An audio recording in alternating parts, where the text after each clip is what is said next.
சங்கி சீமான் அவர்கள் அவங்க தாய்க்களமான ஆர்எஸ்எஸ் மேடையில் பேசியிருக்காரு. பாரதியார் மேடையில் பாரதியாருக்கு விளையாடுக்கிறோம்னு சொல்லி ஆர்எஸ்எஸ் சங்கிகள், பாரதியார் ஜாதிகள் இல்லடி பாப்பான்னாரு. அந்த பாப்பார்கள் ஃபுல்லாக போய் இன்றைக்கி பாரதியாருக்கு விளையாடுக்கிறது தான் அது பாரதியாருக்கு வந்த கொடுமை.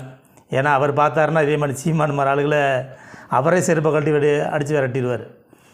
ஏன்னா இவருக்கு எப்படின்னா, இவர் யாருக்காவது உண்மையாக இருந்திருக்காரா? அவங்க சொந்த கட்சிக்காரங்களுக்கு உண்மையாக இருந்திருக்காரா? அவர் என்ன சொன்னார்? நான் பெரியாரின் பேரன், பெரியாரின் கொள்கை பேரன். பெரியாரின் பேரன் சொல்லியிருந்தால் கூட பரவாயில்ல, பெரியாரின் கொள்கை பேரன்னாரு. இன்றைக்கி அவர் என்ன சொல்கிறாரு? அந்த அந்த பார்ப்பாளர்கள் கடப்பாறையை வச்சு பழைய கட்டடமான திராவிடத்தை உடைக்கணும்ன்றார். எல்லோரும் உடைச்சி பார்த்துட்டாங்க. இவர் சங்கி சீமான் சொந்த தொகுதி ஒரு தொகுதியில் ஜெயிக்கிறதுக்கு வழியப்பார். மொத்த தொகுதியில் சட்டமன்றம் நீ என்ன நினைக்கிறீங்களோ அதை போய் சட்டமன்றத்துக்குள்ளே பேசுகிறதுக்குள்ள முயற்சி எடுங்க. சும்மா போகிற போக்கில் வெளியில் உட்காந்துக்கிட்டு எனக்கு யார் காசு கொடுத்தாலும் குலைக்கிற வேலையை செய்யாதே. அந்த நாய் கூட நன்றி உள்ளதாக இருக்கும்.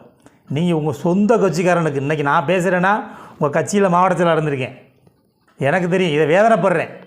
இப்படிப்பட்ட ஆளுகிட்ட போய் இந்த கட்சியை வளர்க்குறதுக்கு நம்மளாம் நிறைய உழைப்பை கொடுத்துருக்கோம். நிறைய பொருளாதாரத்தில் இருந்திருந்தால் கூட நிறைய உழைப்பை கொடுத்துருக்கோம். ஆனால் அது எதையுமே எதிர்பார்க்காம நாளை தலைமுறை நல்லா இருக்குன்னு நினச்சது. ஆனால் என்றைக்கு இந்த சங்கின்னு தெரிய வரும்போது இவரை நம்ம உடச்சி பேசணும் அப்படின்ட்டு. இவர் எங்கே போனாலும் நீங்கள் பாருங்கள், மேடையில் போகும்போது ஃபுல்லாக எந்த இடத்துக்கு போனாலும் அவரோட பேரன் இவர் தான்ன்றார். அவர் சொந்தக்காரில் இருந்தாலும் நான் தான் பேரன், நான் தான் கொள்கை பேரன். யாருக்காவது நீங்கள் உண்மையாக இருந்திருக்காரா? எதையாவது ஒரு விஷயத்தில் உண்மையாக இருந்திருக்கீங்களா? நீ பேசுகிறீல, எதையாவது ஒரு விஷயத்தில் நீங்கள் பேசுனதில் கடைப்பிடிச்சிருக்கீங்களா? மதுவை பற்றி பேசினா நீங்கள் மது குடிக்காமல் இருந்திருக்கீங்களா? பெண்களை சொல்கிறீங்கள, நீங்கள் இப்போ பெண்களை மதிச்சிருக்கீங்களா? எத்தனை பெண்களை ஏமாற்றிருக்கீங்க? அந்த அத்தாச்சி கத்தி இன்றைக்கி நீதிமன்றத்தில் போய் அதிலே கெஞ்சி அது வாபஸ் வச்சா தானே நீங்கள் எந்த வழியில் உண்மையாக இருந்திருக்கீங்க? என்னையை பொறுத்தவரை நீங்கள் குடியாரப்பைய பொம்பளை பொறுக்கி கொள்கையே இல்லாதால் தமிழ்நாட்டில் இருக்கிற இன்னைக்கு கட்சி எத்தனையோ கட்சிகள் இருந்தாலும் கூட ஒரு கட்சி தலைமை இப்படி ஒரு தற்கொலையாக இருக்கிறது. இப்போ அதுக்கிட்ட ஒரு தற்கொலைகள் வந்துக்கிட்டு இருக்குது. இவரை பார்த்து சீமானே கட்சி நடத்தும் போது நம்ம நடத்தினா என்ன அப்படின்ட்டு அடுத்த ஒரு தற்கொலைகள் வருது. ஆனால் தலைமை தற்கொலை அண்ணன் சீமானு தான். அதை பார்த்துட்டு தானே விஜயெல்லாம் வர்றார். இவரே கட்சி வச்சு நடத்தும் போது நம்ம நடத்துவோம் அப்படின்ட்டு அவர் பின்னாடி தான் அனுப்புது. ஆர்எஸ்எஸ் முழுக்க என்ன செய்யுதுன்னா, இங்கே திராவிட சித்தாந்தத்தை ஒழிக்கணும். அவங்க திராவிட சித்தாந்தம் இருக்கிறவரை 2 நாளைக்கு முன்னாடி நாடாளுமன்றத்தில் என்ன பேசியிருக்காங்க? ஒரு நாடே ஆரியத்துக்கு எதிராக நிற்கிதுன்னா என்ன அர்த்தம்? ஒரு தமிழ்நாட்டை சொல்லி தான் சொல்கிறாங்க. அப்போ எந்த அளவுக்கு ஜனநாயகத்துக்கு வெளியாக நிற்கிறோம்னா என்ன, கொள்கை வெளியாக நிற்கிறோம். நீங்கள் ஒன்றும் ஏமாற்ற முடியாது. 100 பேர் இருக்குன்னா அதில் ஒரு 10 பேர் முட்டாள் இருக்கத்தான் செய்வான். அந்த முட்டாள் பின்னாடி தெரிவாங்களே தவிர அறிவு சார்ந்து யோசிக்கிறவன் யாரும் பின்னாடி சங்கிகள் பின்னாடி தெரிய மாட்டான். அது தெரியாமலாம் இல்லை. நீ சும்மா போகிற போக்கில் எதையாக ஒன்று பேசிட்டு எங்கேயினால வச்சு நான் திராவிடத்தை இடிப்பேன், கடப்பாறையை கொண்டு இடிப்பேன்னா வாயில் தான் அடிக்கணும். பாரதியார் இருந்திருந்தார்னா செருப்பை கலட்டி பலார்னு உன்னை அரைஞ்சிருப்பார். என்னடா நாதாரி பேல அங்கே சுற்றி வந்துட்டியடா, நான் சாதிகளே இல்லைன்னு சொல்லி பேசிக்கிட்டு இருந்தேன், நீங்கள் பார்ப்பவர்களாக கூட்டி வச்சு நீ பேசுகிற, அவன் கை தட்டுறான். சரி, அவர் பேசும்போது யாராவது மரியாதையாக பேசுகிறார பற்றிலா? முன்னோர்களை நீ தான் சொல்லுங்கள் முன்னோர்கள்ன்ட்டு. நீங்கள் ஏன் மோடியை சொல்ல வேண்டு தானே, அவன் சொல்ல வேண்டு தானே. நீ மரியாதானே வார்த்தை மோடினா மோடியை சொல்ல வேண்டு தானே. அவன் என்ன பண்ணுறான் அப்படின்னு சொல்ல வேண்டு தானே, அதாவது பேச வேண்டு தானே. பேச முடியுமா? இறந்தவங்களை ஃபுல்லாக அவன் இவேன்றது, சும்மா உட்காந்து நான் தான் பேரன்றது. யாருக்கும் உண்மையாரு? இன்றைக்கி பழைய கட்டடத்தில் அதே பழைய கட்டடம் இல்லைன்னா, பெரியார் ஒரு திராவிட கழகம் இல்லைன்னா நீ உனக்கு யாருக்கு தெரிஞ்சிருக்கும்? திரைத்துறையில் கூட உனக்கு தெரிஞ்சிருக்காது. இந்த மேடைகளை பேசி தான் பெரியார் நேரடி வாரிசு, பெரியாரின் பேரன்னு சொல்லி பேசி உனக்கு வாய்ப்பு கொடுத்த இடத்துல நீ சரியாக இருந்திருக்கியா? எதுக்காவது சரியாக இருந்திருக்கியா? இன்றைக்கி போய் இது சங்கிகள் கூட்டம் ஃபுல்லாக அவசியம் அடிக்குது, கத்துது. நீங்கள் எல்லாம் எப்படி நாம் தமிழ் இருக்க தம்பிகளுக்கு சொல்கிறேன், கேட்குறேன், நீங்கள் எப்படி இவரை நீங்கள் உண்மையிலேயே இவர் நல்லவர் இன்னும் நம்புறீங்களா? நீங்கள் இன்றைக்கி நான் திமுகவில் இருந்தாலும் என் பையில தலைவர் பிரபாரம் பண்ணதே வச்சுருக்கேன். நான் எதுலேயும் மாறலை. ஏன்ட்ட மது பழக்கம், புகை பழக்கம், ஏதோ ஒரு பழக்கம் இருக்கா? அந்த தலைவரை நேச்சதுனால இப்படி ஒரு தலைவர் இருந்திருக்கான்னு. நீங்கள் இவர் பிரபாரன் பிள்ளைன்னாரு, பெரியாரின் பேரன்னாரு, பிரபாரின் பிள்ளைன்னாரு, இன்றைக்கி பாரதியாரோட பேரன்றாரு. எங்கே போனாலும் இவர் வாயில் பேசுகிற உள்ள காசை கொடுத்தா எங்கே வேணுமாலும் சொல்லுவாங்கல்ல. யாருக்கும் சொந்த கட்சிக்காரன் கட்சியை வளர்த்தவனுக்கே உண்மையாக இல்லாதவன் இந்த மக்களுக்கு என்ன கட்சிக்காரன் எம்பளா வேட்டக்கிரகத்திலேருந்து வந்தானா? நாங்களும் தமிழர் தானே, தமிழ்நாட்டில் தானே இருக்கோம். உன் சொந்த கட்சிக்காரன் உழைப்பை சுரண்டி விட்டு நீ பயன்படுத்திட்டு யாருன்னு எல்லாம் யார் அப்படின்ட்டு இன்றைக்கி எத்தனை பேர் தமிழ்நாடு ஃபுல்லாக உன் மாவட்டத்தை உங்கள் கட்சிக்கு உழைச்சவன் யாராவது உள்ள கட்சிகள் இருக்கான்னு சொல்லி வைப்போம். சில பேர் சால்ரா போகிறாளை தவிர மற்ற கட்சியில் இருக்க எல்லாம் வெளியே போயிட்டான். என்ன காரணம்? கட்சியை நேசித்து தலைவரை நேசித்து தானே உங்க கூட பயணித்தான். ஏன் உன்னோட பயணிக்க முடியலை? ஏன்னா நீ முழுசாக சங்கியாக மாறிட்ட. நாளைக்கு இவங்கெல்லாம் இருந்தால் கேள்வி கேட்பாங்க அப்படின்ட்டு அப்படியே சனஞ்சனமாக. ஆனால் இதுக்கு பின்னாடியும் கைத்தட்டிட்டு இருக்கீங்கன்னா என்ன எதிர்காலம் நிச்சயமாக அவர் என்றைக்கு வெல்ல முடியாதுன்னு அவர் தெரியும். இன்னொரு 10-15 வருஷம் கத்திக்கிட்டே இருந்துட்டு போயிடுவார். என்ன சொல்லுவார்ல, நான் ஜெயித்தால் என்ன தோத்தால் பயிற்சி இல்லைன்னா முயற்சின்ற மாதிரி போய்கிட்டே இருக்க வேண்டியதேன்.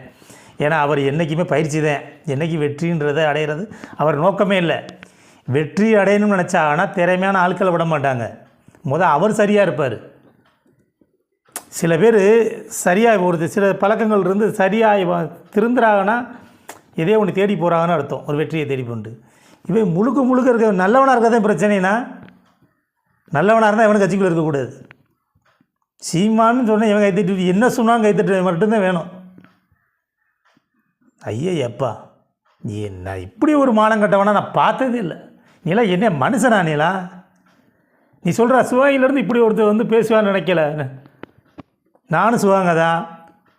நீ சொந்த ஊர் பகுதியில் உள்ள மாவட்ட செயலாளர் தான் நான் இருந்தவன் தான். அன்றைக்கி உன்னை பேசுகிறதில்ல, வா மேடை ஒரே இடத்துல வா. இப்போம்மா நிறையா பேசுங்க. உன்னை பற்றி பேசவே கூடாண்டு போகிறது. சில தம்பி உன் கட்சிக்கார தம்பி கூட இருக்கானே, நீ வளர்த்த கட்சி விடுங்கண்ணே சொல்ல சில அமைதி. அப்புறம் நீ என்னதே பேசிக்கிட்டே இருந்தீங்கன்னா சில இதுகள் நம்மளால் அதை கடந்து போக முடியலை. எல்லாம் தெரிஞ்சுக்கிட்டு எப்படி கடந்து போகிறது? அது ஒரு கோழைத்தனம் தானே. நான் அப்படி தான் நினைக்கிறேன். என்னையே கோழைப்பட என்னையே எதுக்குடா ஒரு வீரமாக படைச்சு சொல்லுவாங்கன்ற மாதிரி தான் நான் ரொம்ப பொறுமையாக இருந்து பேசுகிறேன். உனக்கு பயந்த ஆளுகள்லாம் இல்லை. உனக்கு தெரியும் என்னை பற்றி.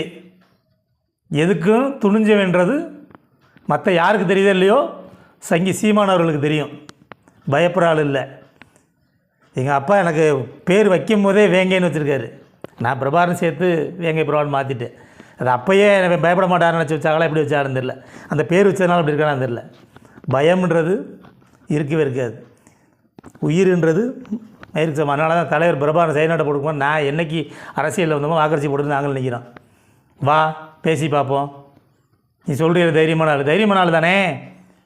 ஓமா உன் கூட இருந்து பயணிச்சவங்க தானே, உன் தம்பி தானே. ஆனால் உனக்கு தம்பியாக இருந்தது இன்றைக்கி வெக்கப்படுறேன். இப்படிப்பட்ட ஆளுக்கு பின்னாடி போய் திரிஞ்சு எரிபொருளை போட்டும் பின்னாடி அலைஞ்சு திரிஞ்சு கட்சி வளர்த்தமேன்ற போது ரொம்ப மனசு வேதனையாக இருக்குது. உனக்காண்டி காவல்துறைகிட்ட அடி வாங்கும் போது கூட உடம்பு வளைச்சதில்லை. ஆனால் உனக்கு போய் உன் கட்சியை வளர்க்குறதுக்கு அது உன் கட்சியை நினைக்கல, எங்கள் கட்சின்னு நினச்சி நம்ம கட்சின்னு நினச்சி வளர்த்தோம். ஆனால் இப்படி நாதாரையும் தெரியும் போது இன்றைக்கி வேதனையாக இருக்குது. இன்றைக்கி உட்காந்து உனையெல்லாம் கூப்பிட்றாங்கன்னா என்ன அர்த்தம்? வெளியில் எல்லோரும் கூப்பிட்டு பேசுகிறாங்கன்னா என்ன அர்த்தம்? நாங்கள் போட்ட விதைகள் கொஞ்சம் வளர்த்து வந்து உனக்கு இன்றைக்கி ஒரு 8% ஓட்டு வாங்கினோன்னா உனக்கு பிடிக்க முடியல. இன்றைக்கி தான் நீ 8% வாங்கியிருக்க. நாங்கள் 2019 சிவகங்கை சட்டமன்ற தொகுதி 8.39 6 தொகுதியில் பிரித்தா சிவகங்கை சட்டமன்ற தொகுதி மட்டும் 2019 நாடாளுமன்ற தேர்தலையே. அப்போ எந்த அளவுக்கு உழைச்சிருப்போம்? இன்னும் நிறையா பேர் தெரியலை. நிறையா பேர்த்துக்கு இன்னமும் உனக்கு வெளியில் இருந்து வரவன் நீ நல்லா நினச்சி ஓட்டு போட்டுக்க. நாங்கள் பேசும் போதே இப்படிப்பட்ட ஆளுன்றது தெரிய வருது. அதனால் இதில் எப்படி பயணிக்கிறதுன்னு தெரியல. முழு சங்கியாக மாறினோம். சங்கியால் மாற சங்கி தான் அவர் வேறு கூட்டத்தில் அவர் தாய்க்காலம் கூட்டத்தில் போய் பேசியிருக்கார்.